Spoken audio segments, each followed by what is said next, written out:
We're using a technique that Benjamin Franklin pioneered. We're discovering that we can constantly improve with effort on our part, but it requires keeping track of where we have been and where we are. The tendency in our time is to throw the past away, and of course the existential present becomes a challenge and adventurous then, as long as one has a euphoric carefreeness. But when the euphoria palls, or pales, as it were, sometimes, then anxiety and alienation result. The time period that we're dealing with is related to our time period, which is why we have undertaken to examine it.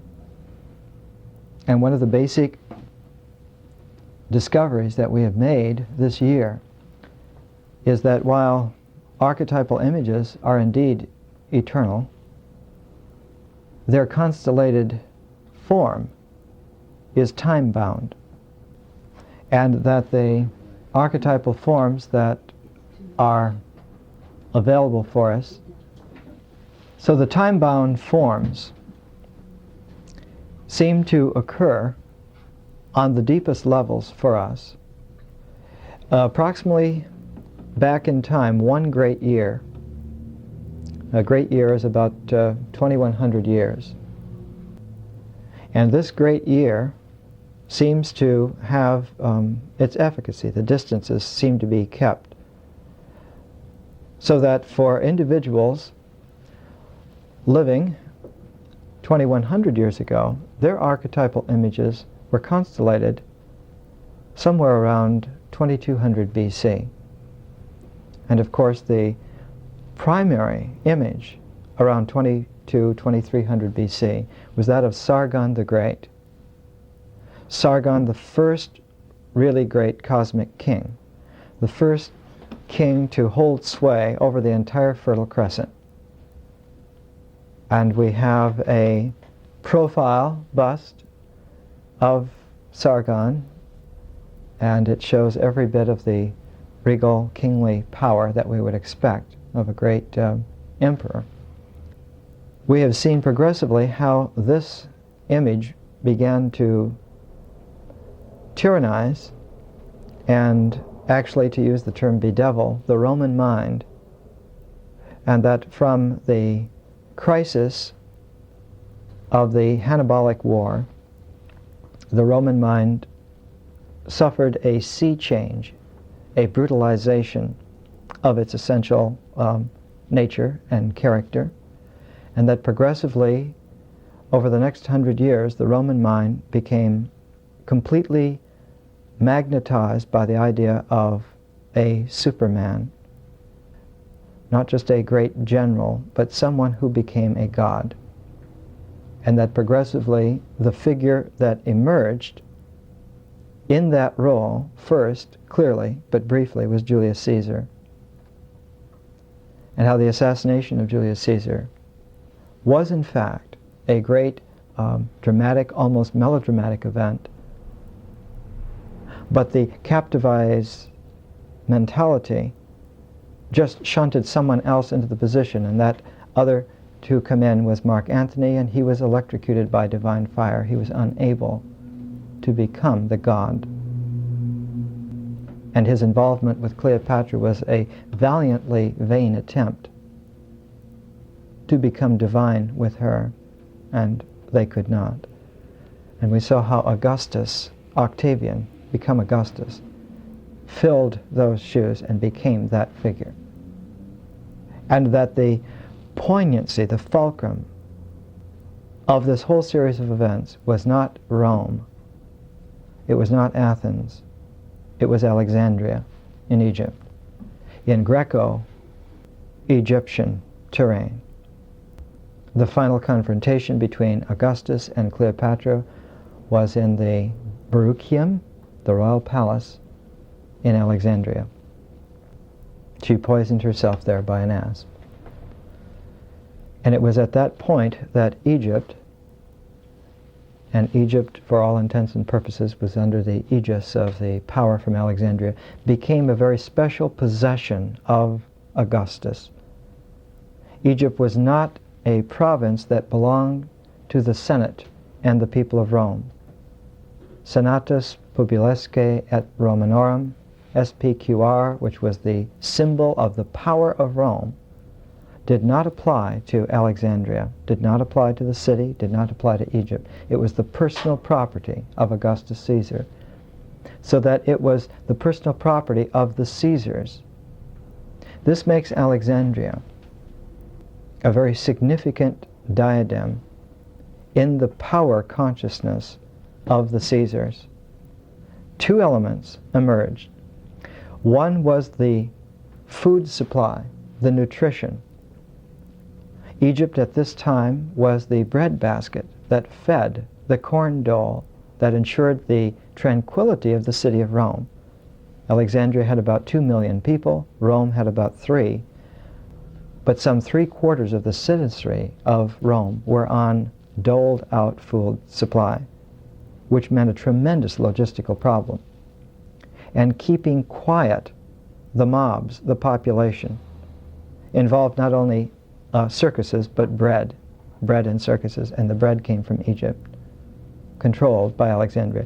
And likewise, the nourishment of the body was complemented from Egypt, from Alexandria, by the nourishment of ideas. Alexandria was the great metropolis of ideas in its time, much like Paris has been in our time, and much like Los Angeles is becoming now for the next century. In this dependency, the state of mind in the Roman Empire steadily deteriorated. In just a few quotes from a book called Pagan and Christian in an Age of Anxiety by E.R. Dodds, in Chapter 2, Man and the Demonic World, he writes, I have described the progressive devaluation of the cosmos in the early Christian centuries, the progressive withdrawal of divinity from the material world, and the corresponding devaluation of ordinary human experience. In the next two, I shall describe some extraordinary experiences of which the record has survived from the 2nd and 3rd centuries. There was a progressive devaluation of human life. By human life, we mean the personal. The personal focus of life lost its hold, lost its viability. And at the same time, divinity seemed to withdraw itself from the material world into a metaphysical realm. And of course, that metaphysical realm increasingly became demonic. We followed how, even in Cicero's time, the great Roman historian Livy wrote some 50 or 60 BC, 100 years before we are dealing with, 150 years, that we can no longer stand our vices, nor can we stand the cure needed for them. So we must live lives out in limbo. A typical individual, a man named Aristides, at the age of 26, visited Rome and was presented at court. He had a great career in public affairs opening before him, when he was struck down by the first of a long series of maladies, which were to make him a chronic invalid for at least 12 years and transform his personality for life. Most, if not all, his ailments were of the psychosomatic type. Now, this is an example of what was happening millions of times over. Among the medley of symptoms which he reports, we can recognize those of acute asthma and various forms of hypertension, producing violent nervous headaches, insomnia, gastric troubles. It is therefore not surprising that the strange prescriptions which he obtained from his God in sleep should often have given him at least temporary relief from the worst symptoms. Anxiety dreams, terrifying panic attacks, increasing phobic disposition, all of this indicative of the character of the time. And increasingly there was a need for oracular responses, astrology, the Sibyllines.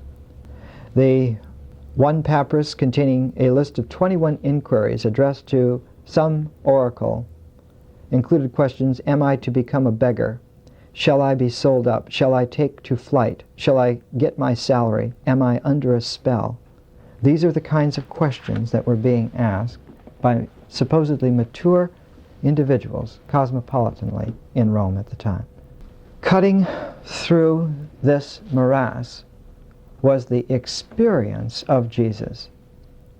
The only assessment that we have come to again and again over the last month and a half is that the character of Jesus cut through this entire demonic morass and all of the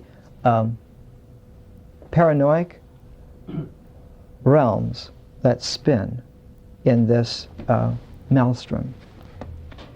In the Gospel according to Thomas, which is material that was, of course, found just recently in our time, it begins with, "These are the secret words which the living Jesus spoke, and Didymus Judas Thomas wrote."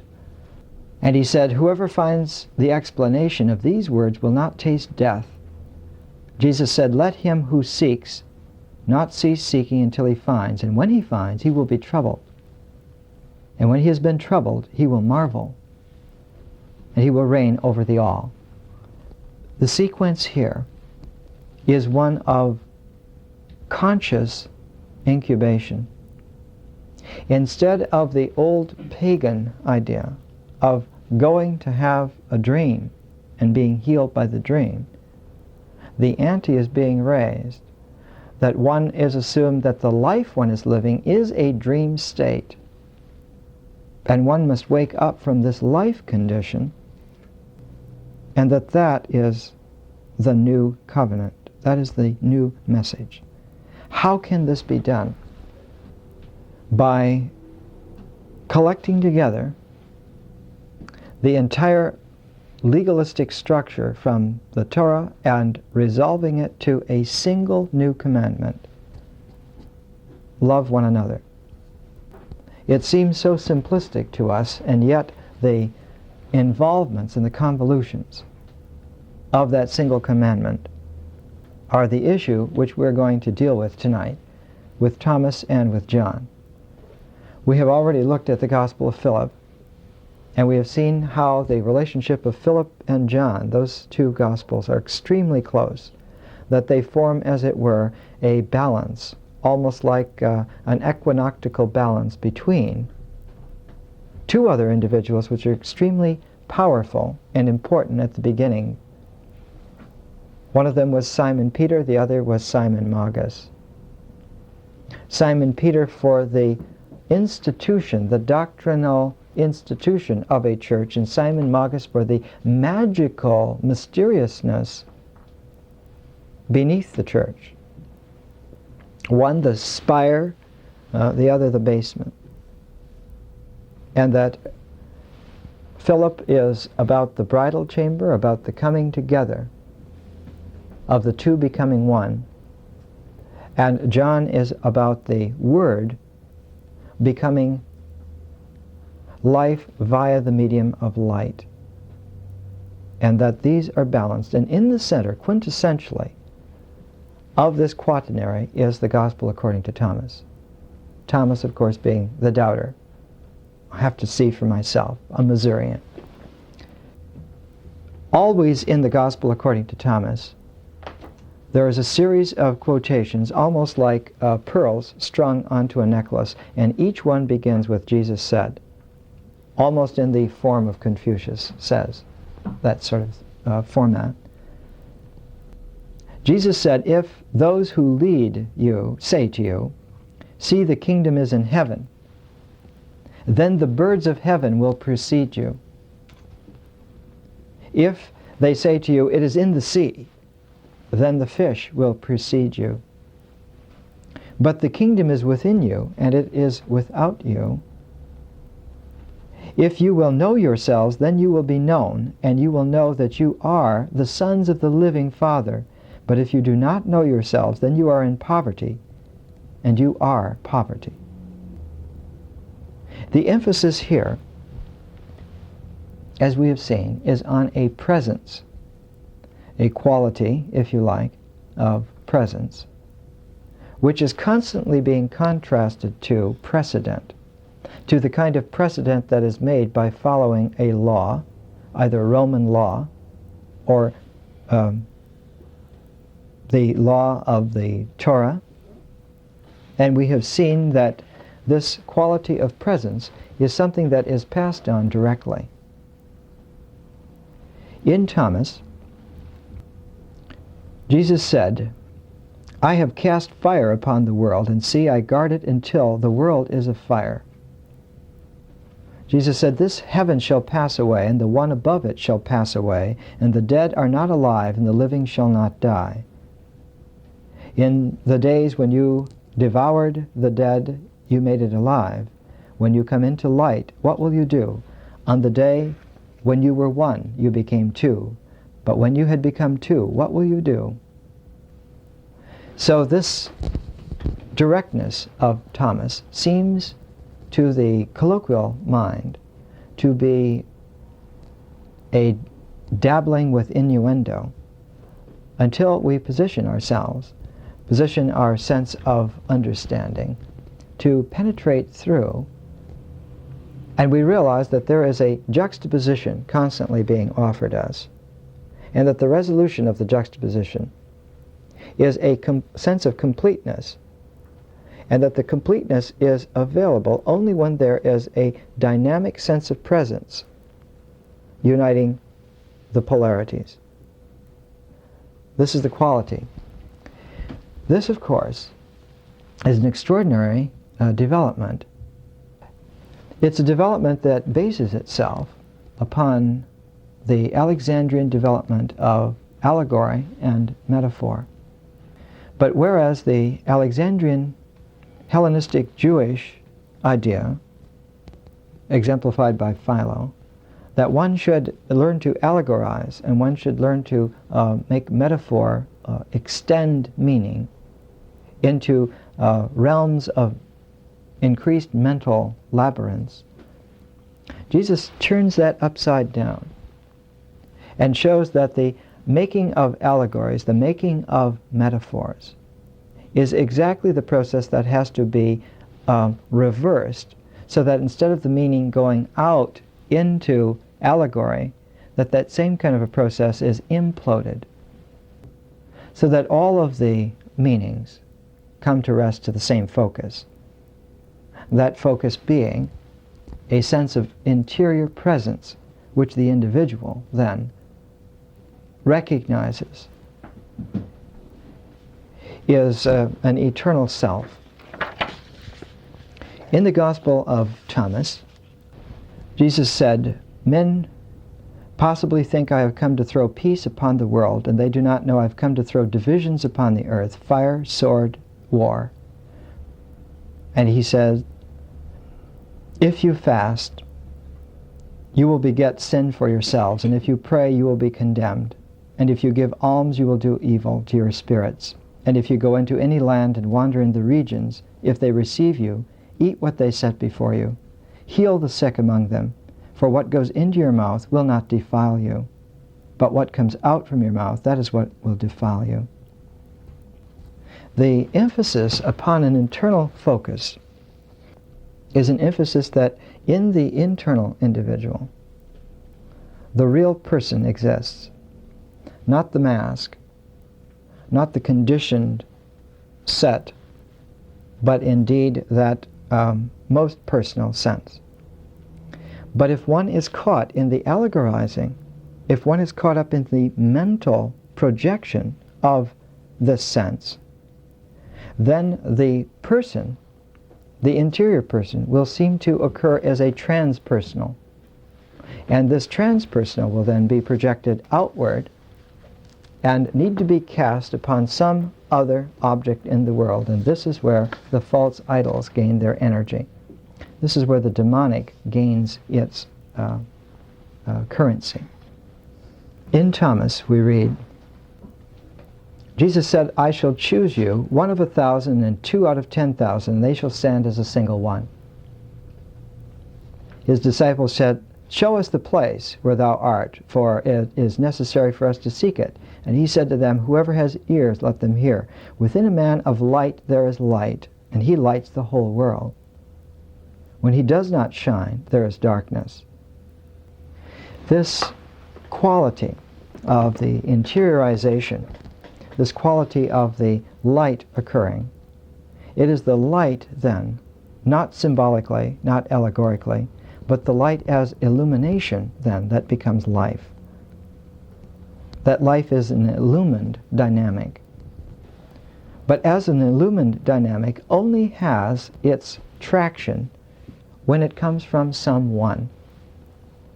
So that the achievement of a person is absolutely essential.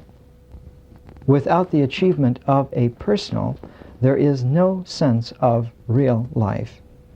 Thus, not the consciousness, but the character itself, the personal character, becomes the issue. This notion of community, we have seen, becomes extremely important here. In the communion, it is not the bread and the wine, and as we saw in the Gospel of Philip, originally in the communion there was also olive oil. There were three elements: oil, wine, and bread. There was a triune element. The oil had been weeded out of the communion. The oil is the element for the Holy Spirit. This communion, in the doctrinaire approach, in an allegorizing approach, in a metaphorical approach, it is the shared bread and wine that knits together the congregation. But in the experience that Philip and John and Thomas give us of Jesus, the community is the body of the people who are nourished by this bread, by this wine, by this oil. It is the congregation, is the community itself that is the unity and is the efficacious element. And that their sense of personal presence is a shared continuum among themselves, so that the Christian community, in its more Gnostic mode, we have to use that term now because it became that very quickly in Alexandria at this time, in its Gnostic mode, became an experience of shared immanent presence. But when the allegorizing mind tried to explain this to itself and to others who had not the experience, it converted itself into a transcendental, speculative, shared self, as if it were a heavenly body, a heavenly person. And one then was faced with a duality, that there is another being, which is yourself, which is in heaven, which is clothed with the garment of light, and that it is this that one needs to approach. This, of course, is a very difficult distinction to make, but in early teachings, it was the quality of internal presence which was shared, which was the community. So in Thomas we read, Jesus said, "Whoever is near to me is near to the fire, and whoever is far from me is far from the kingdom." Jesus said, "The images are manifest to man, and the light which is within them is hidden in the image of the light of the Father." Let's try that. The images are manifest to man, and the light which is within them is hidden in the image of the light of the Father. He will manifest himself, and his image is concealed by his light. Jesus said, "When you see your likeness, you rejoice, but when you see your images, which came into existence before you, which neither die nor are manifested, how much will you bear?" The illumination of the individual who is still keeping one foot in the mind, one foot in the ideational realm, one foot in the psychic realm, runs a risk of being short-circuited. And this was a very great danger. Jesus said, Adam came into existence from a great power and a great wealth, and yet he did not become worthy of you. For if he had been worthy, he would not have tasted death. The foxes have their holes, the birds have their nest, but the Son of Man has no place to lay his head to rest. Now, the popular interpretation of that as being one of wandering, solitary loneliness completely misses the point. The reason why the Son of Man has no particular place to lay his head is that it is a spiritual presence which has no need of any particular place. Any place, every place, is home. It's that kind of a quality. Towards the end of the Gospel of Thomas, Thomas records, Jesus said, the heavens will be rolled up and the earth in your presence, and he who lives on the living one shall see neither death nor fear, because Jesus said, whoever finds himself, of him the world is not worthy. Woe to the flesh which depends upon the soul, woe to the soul which depends upon the flesh. And they ask him, when will the kingdom come? And he said, the kingdom will not come by expectation. They will not say, see here or see there, but the kingdom of the Father is spread upon the earth, and men do not see it. Simon Peter said to them, let Mary go out from among us, because women are not worthy of the life. And Jesus said, see, I lead her, so that I will make her male, that she too may become a living spirit, resembling you males. For every woman who makes herself male will enter the kingdom of heaven. And the Gospel of Thomas ends there with that.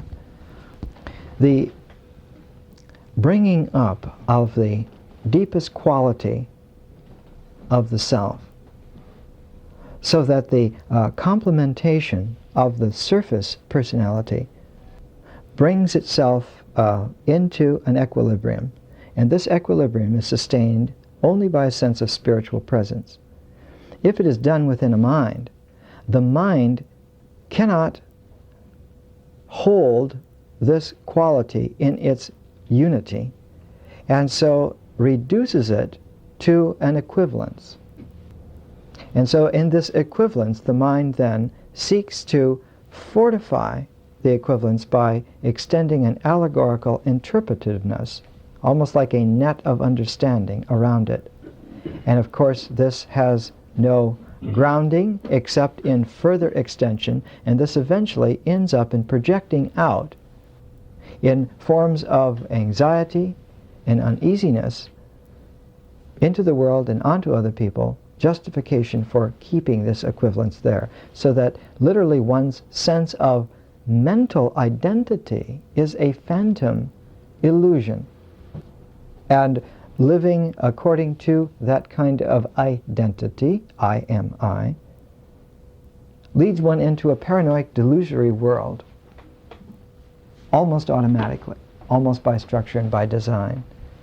That only a sense of unity, which is not an equivalence, can transform that. And it's rather like taking the 1 equals 1 and seeing that the equal sign must be transformed into a horizon where the 1 goes over 1 and 1 over 1 is a unity. It's that kind of a transformation. In the Gospel according to John, this is the most difficult element in the teaching, how this happened. And the latter half of the Gospel according to John deals with the Last Supper, the first communion. And in the communion, what is brought out is the sense that Jesus is going to leave the situation because of an essential quality which needs to come into the situation, which is not there as long as he is there. The quality which needs to come in, he calls, in Greek, it is called the paraclete. or a paraclete, a spiritual counselor, a Holy Ghost, Holy Spirit. Actually, in the current translations, it's called the Spirit of Truth. That the Spirit of Truth can only occur if Jesus as a personal is taken out of the situation. That Jesus as a personal has culminated, has brought together a culmination of all of the Scripture, of all of the laws, so that, as we talked about last time, the culmination then displaces those laws. And by taking the culmination away, and with it then the efficacy of all the displaced laws, leaving in its stead one simple commandment, love one another, the Spirit of Truth then is able to come, and all things are able to be understood by man from that. This is the direction in the Last Supper. The institution of communion by the Last Supper is only the dramatic choreography of how this is able to happen. This is how it begins. John writes, "It was just before the Passover feast, and Jesus was aware that the hour had come for him to pass from the world to the Father. Having loved his own who were in this world, he now showed his love for them to the very end." And he goes on, and he takes off his robe and he begins washing the feet of the disciples. He wraps a towel around himself and he's drying their feet. And Simon Peter says, "You shouldn't do this, Master." And he says, "This is what I am doing to show you this is what we must all do. We must care for one another in this way. That it isn't master and disciple like you've been thinking, but it's serving one another, loving one another, and taking care of one another in just this way." And he writes, or John writes, "Let me firmly assure you, no servant is more important than his master, no messenger more important than the one who sent him. Now once you understand this, happy are you if you put it into practice. What I say does not refer to all of you.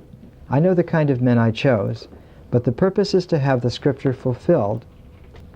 I tell you this now, even before it happens, so that when it does happen you may believe that I am. Let me firmly assure you, whoever welcomes anyone I send welcomes me, and whoever welcomes me welcomes him who sent me." And this is the way it begins.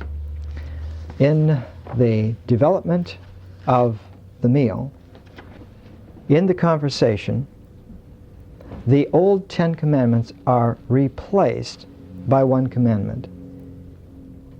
He says, "I am to be with you only a little longer. You will look for me. But as I told the Jews, and now I tell you too, where I am going you cannot come.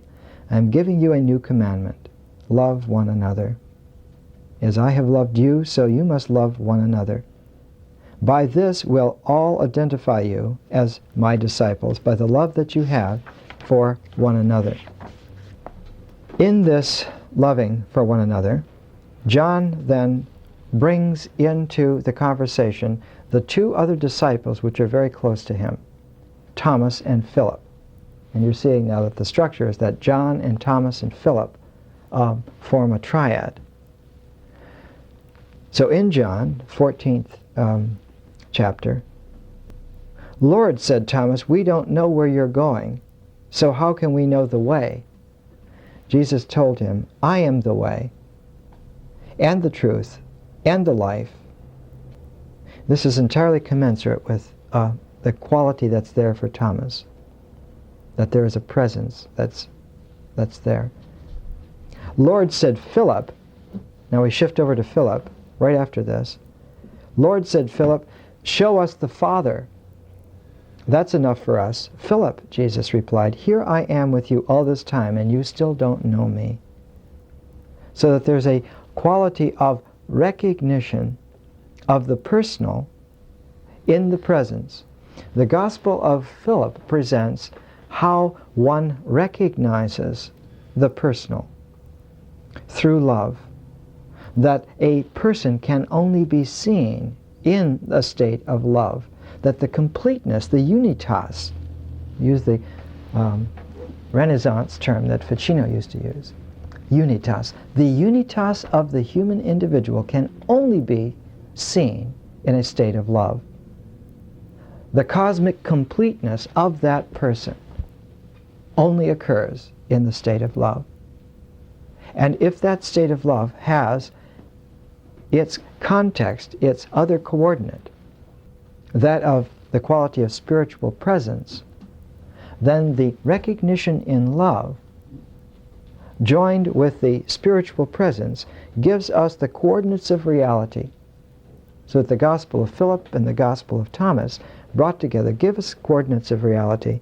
And in John, then, is that wholeness, that circle of shape, which the Word confers.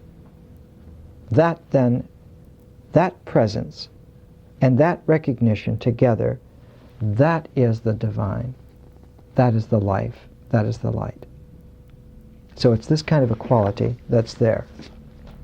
And of course, it's difficult for us to understand how skewed doctrinaire Christianity has become over the last 17 or 1800 years. Now, as this is established in the Gospel of John, remember that the Gospel of John is a teaching template. It's a workbook of how to learn to see spiritually. If you missed the lecture last week, it's all on last week's lecture. You can get tapes of it. It's a workbook of how to see spiritually, how to get out of mentation, how to get out of psychic allegorizing into the clarity of spiritual perception by presence and by recognition through love, and understanding that that is a shape of completeness. When that is established, then comes the talk about the Paraclete. Only then, when that stage is set, when that coordinate is there, then Jesus brings in the Spirit of Truth, that the Spirit of Truth can then come. The Spirit of Truth, of course, being the feminine, Sophia, feminine wisdom. The feminine wisdom can only come when there is a home there for her to be in. Only then. So he says, according to John, at this point, if you love me and keep my commandment, what is that commandment? Love one another. Just one commandment. Then at my request the Father will give you another Paraclete. Or the way that it literally reads in the Greek is another, comma, a Paraclete. He is to be with you forever. He is the Spirit of truth, whom the world cannot accept, since it neither sees nor recognizes him. Two qualities. The world cannot see the Spirit of truth, nor can the world recognize, because the world does not have a sense of presence. Why? Because the world is not a person. Only human beings are persons. What does the world have? The world has a prince. The world has a prince who is the fallen angel. He is the liar. He is the Satan. And in the old Hebrew, Satan was never male or female, always neuter. There was always the article, the Satan. This is especially poignant in the book of Job. In the book of Job, there's a day in heaven when the Satan, along with all the other angels, present themselves before the throne of God. And right away, the question is, where have you come from? And the answer is always from roaming to and fro on the earth. Has no idea of origin or purpose, from roaming to or fro. And many times in the Gospel of John, Jesus says, the prince of this world is coming. I have to meet him now. But the prince of this world has no person, has no self, has only a power extension in allegory, a power extension in metaphor, a paranoid realm which by its very nature is a lie. The nature of evil in John is one of lying. It's a neurotic, compulsory tendency out of a paranoid mentality. That is why the world then cannot neither sees nor recognizes the Spirit of truth. So that the Spirit of truth can only be brought into reality by human beings who become themselves. This is why, as we have seen at several junctures during the last 4 or 5 months, that human beings have an enormous responsibility in this universe, that the gods must learn from man. I shall not leave you orphans. I am coming back to you. In a little while the world will not see me anymore, but you will see me, because I have life and you will have life. On that day you will recognize that I am in the Father and you are with me and I in you. This is the quality in love of the reciprocality of giving and receiving. That's the perfect reciprocality. One can only receive if one can give, and likewise the other way. And this quality then abrogates the old law of equivalence, because in identity also there is the implicit notion of differentiation. If one has in the equivalence identity, one also has to have the exclusion, the negative. And this is what goes when the complementation is made, when the transformation from equivalence to presence is made. And that presence only can be focused when there is the quality of recognition that comes in the state of love. Whoever keeps the commandment that he has from me is the man who loves me. And the man who loves me will be loved by my Father, and I shall love him and reveal myself to him. Lord, said Judas, this is not Judas Iscariot, what can have happened that you are going to reveal yourself to us and not to the world? It's an interesting question now, you see. You're revealing yourself to us and not the world? What can have happened? Remember, the world has no self, only human beings. So Jesus answered, if anyone loves me, he will keep my word. Then my Father will love him, and we shall come to him and make our dwelling place with him. Whoever does not love me does not keep my word. Yet the word that you hear is not my own, but comes from the Father who sent me. Now you can begin to see that without a sense of penetrating envisioning, the gospel according to John becomes double talk on the surface. It's only when one realizes that there is this dynamic movement from polarity to complementarity, from identity by equivalence to comprehension by unity, that in the exchange of selves one finds the all, as is used in here.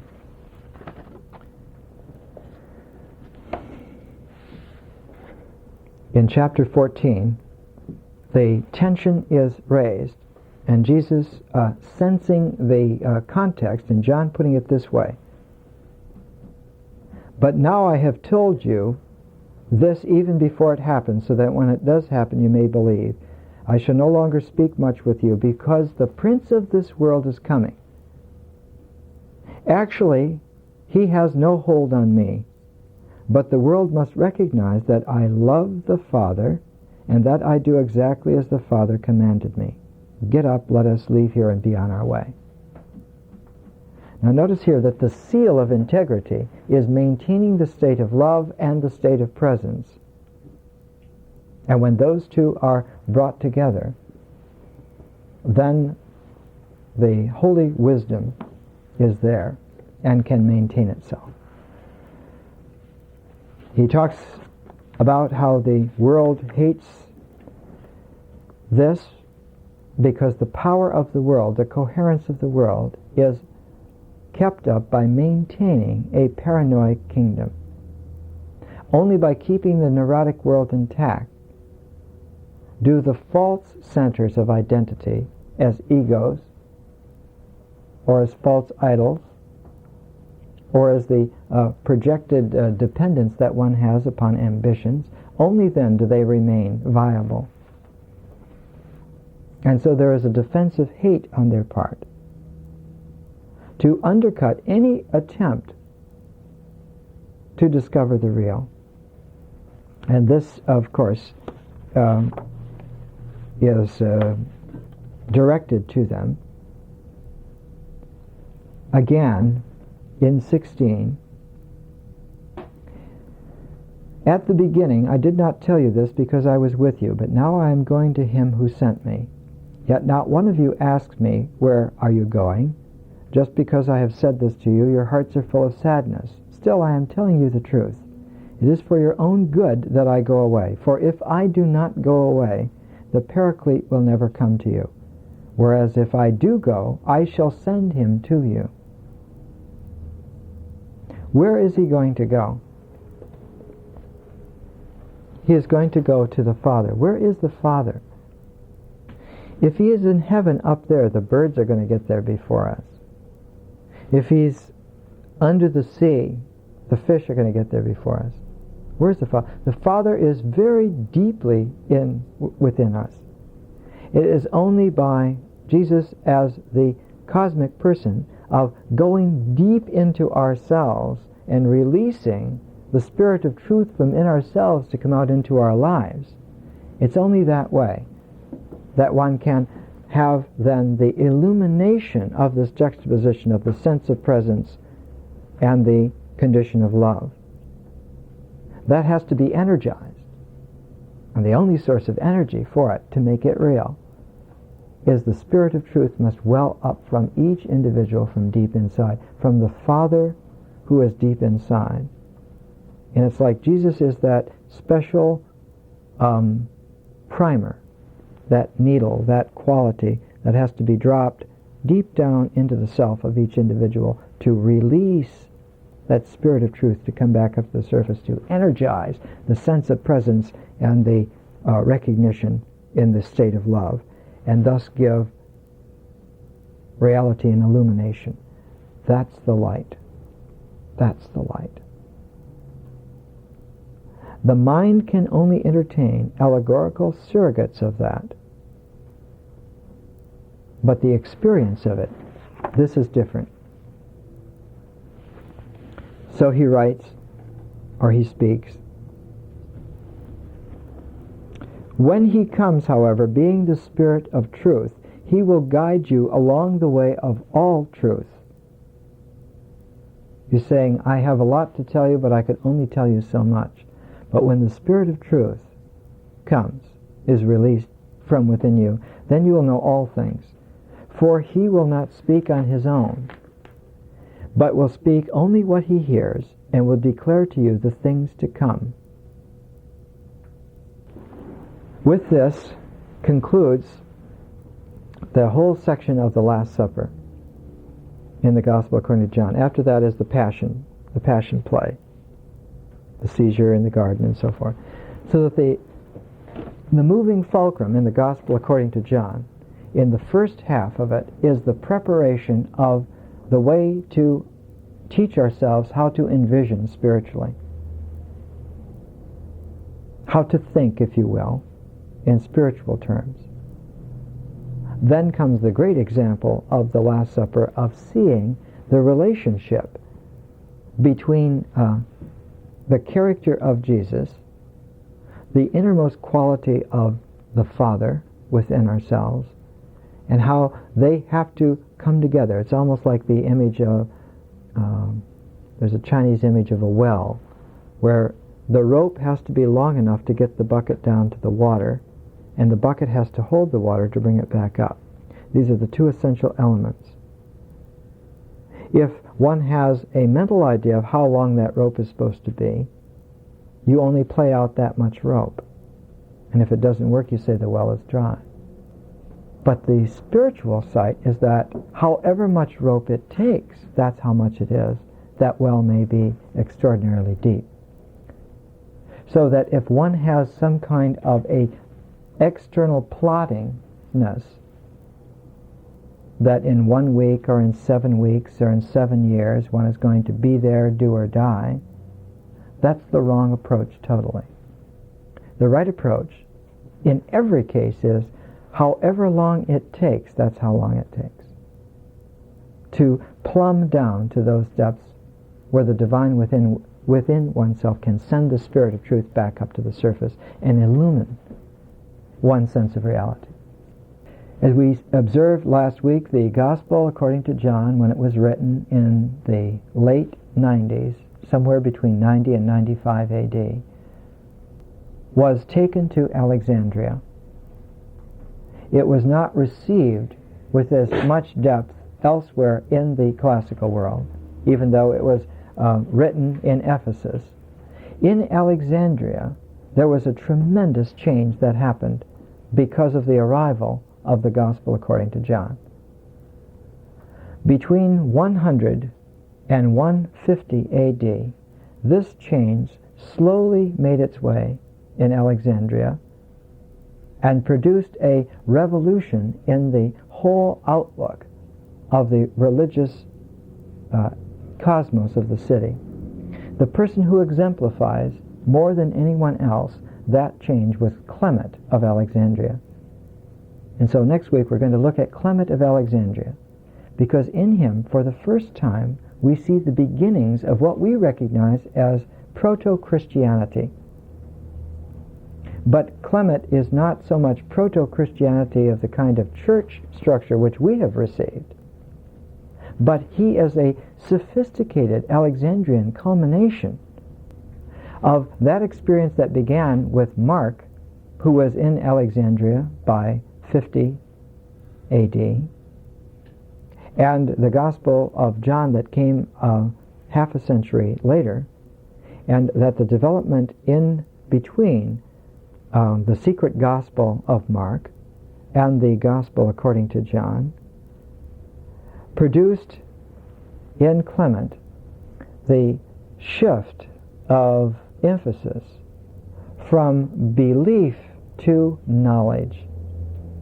And Clement talks always about gnosis, not in a Gnostic sense, but in a sense of recognition by presence. And we'll see next week, by looking into Clement of Alexandria, that we have for the first time a complete retrospective understanding of how all of these energies, all of these ideas, had in fact been brought into a single integrated unity. We look in vain for anybody else who did this other than the character of Jesus. There isn't anyone in all that time period, in that whole worldview, who could have made that other than the character of Jesus. And we can tell from Clement of Alexandria, in retrospect, who lived from about 150 to about 220 AD, we can tell in retrospect that the integration had been made with supreme agility of insight. But what did not respond to this integration was the Roman Empire world, because if it was right, then they were finished. And this became the problem in the 2nd century AD. And the problem became very simply a massive struggle between the power of the world and its control, its authority, and the person-sized recognition of presence that was spiritually accurate, the little flames of loving light that were lit in individuals, and the massive context of insanity that sought to snuff it out.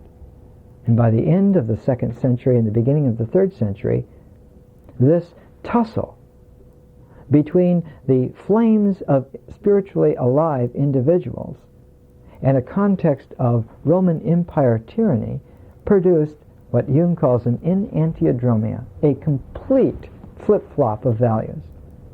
So that we'll see in a couple of weeks how the 3rd century AD was a living nightmare, absolute living nightmare. And by the time the 3rd century was over, the classical world was in shreds. It would never be put back together again.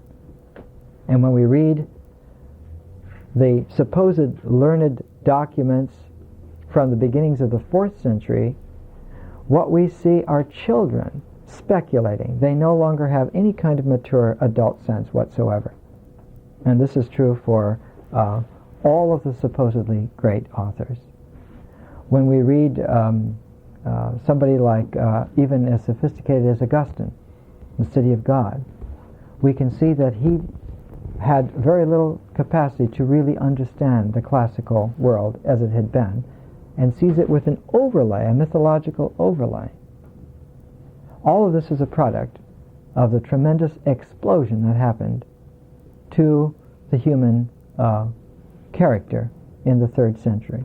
But we have to next week look at Clement, because he is the only chance that we have to see in retrospect that the integration had been made, that flames of living love could be lit in individuals, but could not be lit in the world, because the world was not a person. It was an empire. Well, let's stop there for the night.